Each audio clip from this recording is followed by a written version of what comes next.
Good morning and welcome to the Daily Cyber Briefing for Wednesday, the 6th of August. I'm Stephen Ridgway. Yeah, same old, same old. Dell. Millions of Dell PCs are at risk from a Broadcom vulnerability that enables remote hijacking.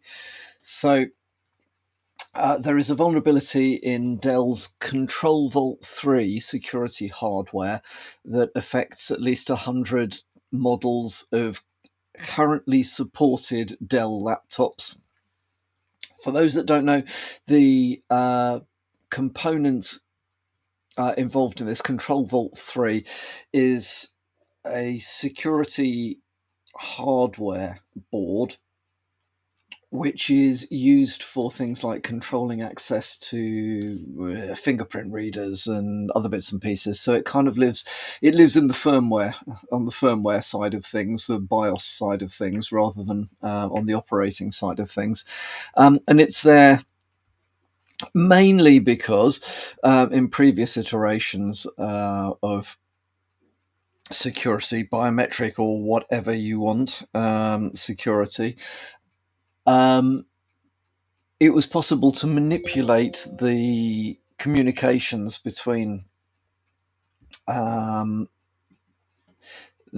say a fingerprint reader and the BIOS by interjecting things into that. So anyway, a long time ago, the concept of offload all that onto a specific board and secure it that way came out. Well, it looks like there's a vulnerability on that board that can now be used to put in place persistent access to devices that will survive operating system reinstallation, the wipe and reinstall type approach to things, because it's happening at a different level.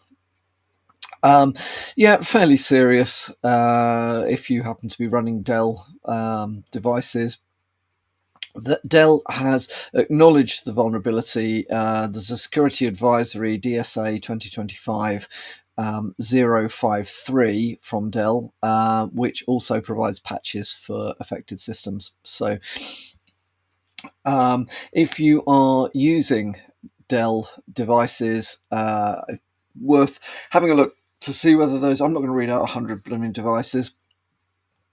So have a look, see whether your devices are in fact hit by this. If they are, patches are available. I am guessing that those patches are in the update the firmware kind of arena, update the BIOS kind of arena. So certainly historically that stuff's been more tricky to do than just pushing out operating system patches, but I know that many manufacturers, many vendors have put a lot of effort into making that level of update easier to do than it used to be when I used to do this stuff hands-on.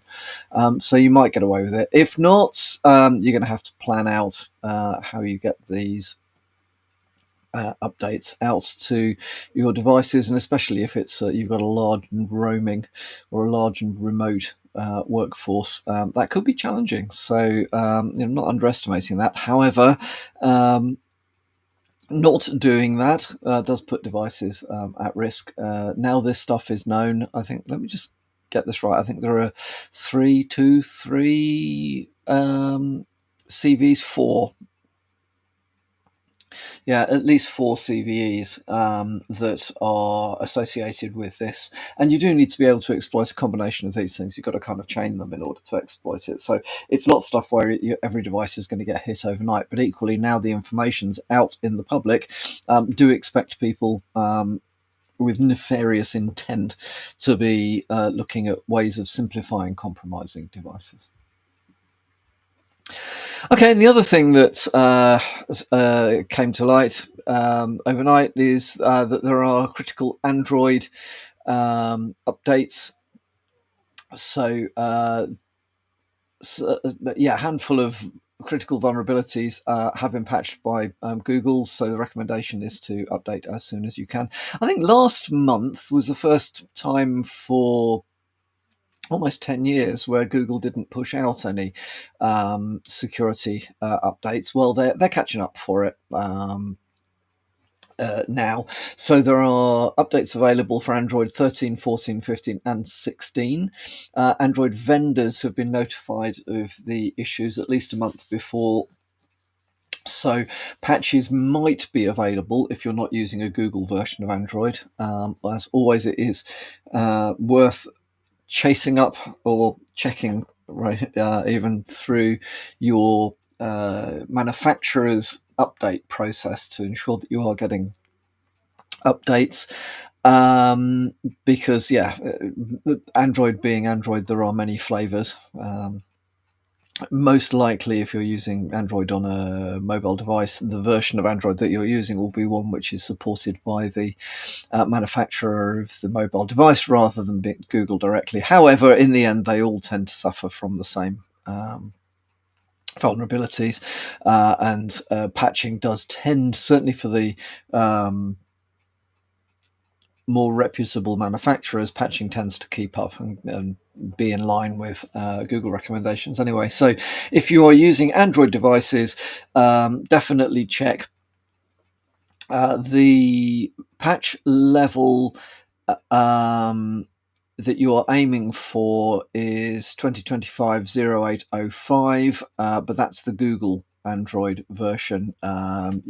Your particular manufacturer's versioning may differ. However, that's kind of where you're trying to go. Have a look at this. As always, make sure that your devices are up to date, and always worth a quick reminder that you can't assume that because you've ticked a box that says automatically apply updates, that all updates are always automatically applied. Every now and then it is worth going back in and manually checking to make sure that the updates have been applied, and also it is definitely worth periodically rebooting the device, not because it's a requirement like it used to be back in the old the good old Windows XP days or whatever it might be, but just because there are occasions where things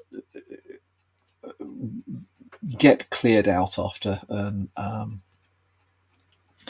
after a reboot that would otherwise be hanging about. So general good practice every now and then. Right, that is all from me for today. I hope you have a good Wednesday. It's all downhill from here to the weekend, which I'm looking forward to. It's been one of those weeks. And I will speak to you all again tomorrow morning.